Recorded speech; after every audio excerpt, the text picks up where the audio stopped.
이번에는 빅테크주들 한번 모아봤습니다. 어떤 기사들이 요즘 나와 있나. 세계적인 투자 은행 중에 하나죠. 미국의 골드만삭스. 빅테크 랠리 사실상 끝났다. 테크버블 재현할 것 하고 타이틀이 붙었습니다. 향후 몇 년간 빅테크주 수익률이 기타 업종보다 부진할 것으로 보고 있어요. 2010년부터 2021년, 2010년대죠. 그때는 연 18%씩 고성장을 해왔었는데 2021년 작년부터 시작해서 앞으로 24년까지 적어도 4년 동안이죠. 지금 벌써 2021, 22년 지났습니다. 9%로 반이네요. 연 18%씩 성장을 하던 빅테크주들이 이제는 9%로 둔화가 될 것으로 골드만삭스에서 보고 있습니다. 미국 월가의 최대 투자은행 골드만삭스가 애플, 아마존, 마이크로소프트, 알파벳, 빅테크주가 주도하는 장세 사실상 종료됐다는 분석을 내놨습니다. 그러면 시가총액 1등부터 현재 보면 4등까지입니다. 1등 애플, 마이크로소프트, 알파벳, 그 다음 아마존이에요.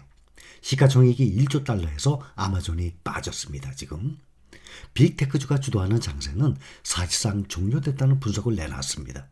데이비드 코스틴, 골드만삭스 미국 주식 담당 전략가는 언론 대상으로 진행한 컨퍼런스 콜이라는 말을 많이 해요. 주식시장에서는.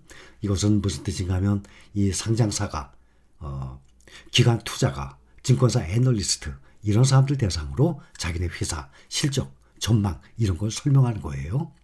향후 몇 년간 빅테크주가 S&P 500 지수 내 다른 업종보다 높은 투자 수익률을 기록할 가능성은 작을 것이라고 전망을 했습니다.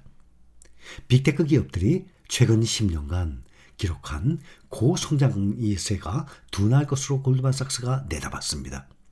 2010년부터 2021년까지는 최근 10년간 빅테크 기업들의 매출은 연평균 18%씩 증가를 해왔습니다. 매우 이례적인 성장률이에요. 그러니 세계에서 아주 우뚝 최고의 시가총액으로 우뚝 솟았습니다.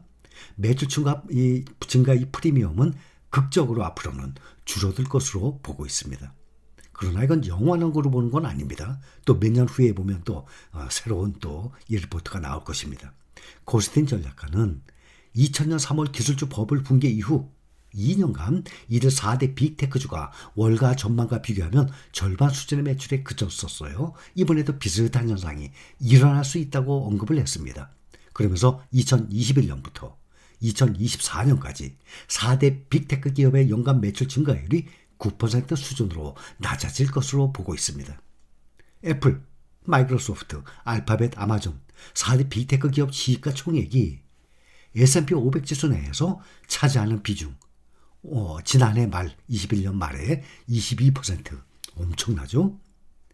500개 회사들 중에 S&P 500이니까 500개 회사들 중에 이 4개 회사가 전체 시가의 5분의 1이에요. 지난해 말 25%에서 올해 18%로 낮아졌습니다. 22%에서 18%, 4% 낮아졌죠. 그래도 5분의 1로 보면 4개 회사의 시가총액이 5분의 1이에요.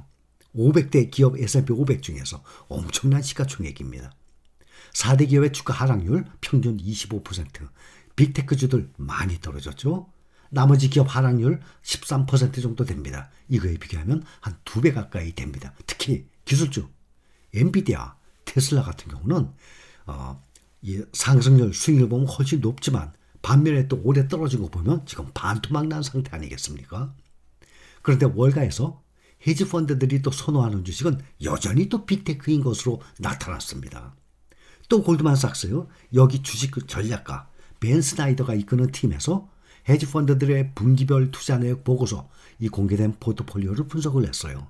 지금까지 여러분들께 공개를 하고 같이 공유한 내용이 골드만삭스에서 나온 거예요. 근데 이번에도 또 골드만삭스에서 나온 거예요. 786개 헤지펀드가 운용하는 2조 3천억 달러. 엄청나죠? 약 3천조. 3천조면은 삼성전자 같은 회사 한 9개 어마어마한 규모입니다. 약 3천조에 달하는 자산을 분석한 거예요. 헤지펀드의 보유 종목 중에 1위 어딘가 하면 마이크로소프트. 그러면 애플 다음 시가총액 2등 아니에요.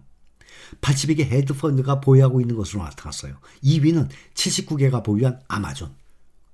전에는 먼저 2분기에는 아마존이 1등이었어요. 그 다음이 마이크로소프트. 근데 지금 마이크로소프트가 아마존보다 더 많아졌습니다. 그러니 세계적인 3천조를 운영하는 이 헤지펀드들이 가장 많이 보유하고 있는 것이 마이크로소프트. 그 다음이 아마존이라는 거예요.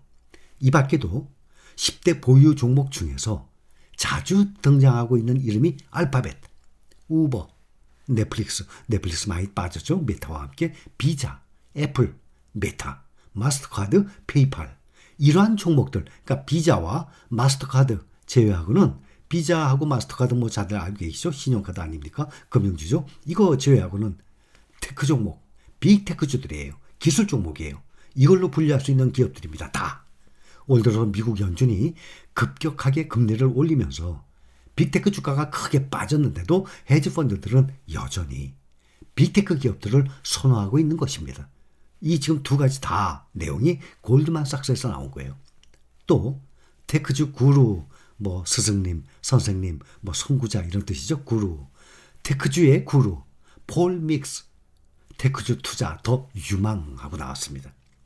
올 한 해 미국 증시에서 테크주들이 시장금리 상승과 거시경제 역풍으로 인해서 고전하고 있는 가운데서도 여전히 선별적이긴 해도 테크주 투자가 유명하다는 낙관적인 의견이 월가에서 나오고 있습니다. 월가에서도 테크주 투자의 구루로 불리는 인디펜던트 솔루션스 웰스 매니지먼트 폴 믹스라는 이 포트폴리오 매니저가 1일이에요. 1일. 그러면 어제 그러니까 지금 밤늦은 이제 밤 시간이니까 어제 CNBC와의 인터뷰에서 최근 테크주에 대한 투자자들의 신뢰가 많이 추락하긴 했지만 개인적으로는 몇 개월 전에 비해서는 오히려 지금 테크주에 대해서 더 낙관적으로 본다라고 말을 했습니다. 왜 빅테크주들에 대해서 이렇게 조금 비관적으로 골드만삭스에서 나오냐면 금리가 이렇게 올라가니까 나오는 거예요. 아울러 믹스 매니저는 한동안 호황을 누리다 올 들어 힘든 한 해를 보내고 있는 반도체주에 대해서는 선별적인 투자를 선호하고 있다 하고 반도체 종목들을 꼽아줬어요.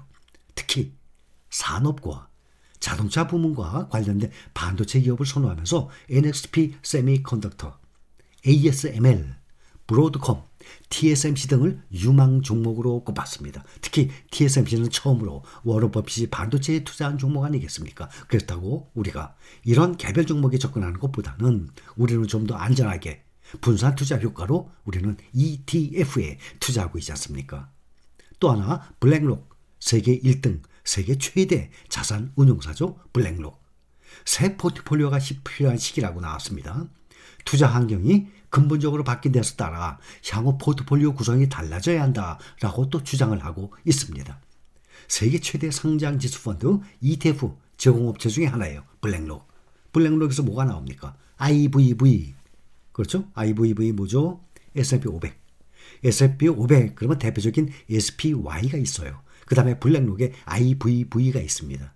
그 다음에 세계 두 번째 투자 기관 아닙니까? 여기가 뱅가드 아닙니까? 뱅가드에는 VOO 또 필라델피아 반도체 SOXX 이거를 운영하고 있는 곳이 블랙록입니다. 블랙록에서도 빅테크와 같은 성장주 저금리 시대에 호황을 누린 주식이다. 그러나 올해 기술주는 정말 최악의 실적을 보였다. 앞으로 10년 동안 성장주, 특히 빅테크주의 상승을 주도한 완화적 통화정책은 끝났다라고 보고 있는 것입니다. 월스트리트에서 미국 빅테크 종목들에 대한 긍정적인 의견이 또 대체로 또 유지된 것도 또 나와 있습니다. 월가 투자은행 분석가들은 애플, 테슬라, 아마존에 대한 매수 의견을 또 고수하고 있습니다. 최근 애플의 주가가 애플 아이폰에 대한 생산 우려로 조정받고 있는 모습을 보이고 있었지만 애플은 대체 불가능한 브랜드 점유율을 가지고 있다라고 또 시장에서 평가하고 있습니다. 그러니 버크셔 해서웨이, 워런 버핏의 이 비중들 중에 가장 많은 비중을 갖고 있는 게 또 애플 아니겠습니까? 또 월가 최대 투자은행이죠. 모건 스탠리 여기서 또 테슬라에 대한 비중 확대 의견을 또 유지하고 있습니다.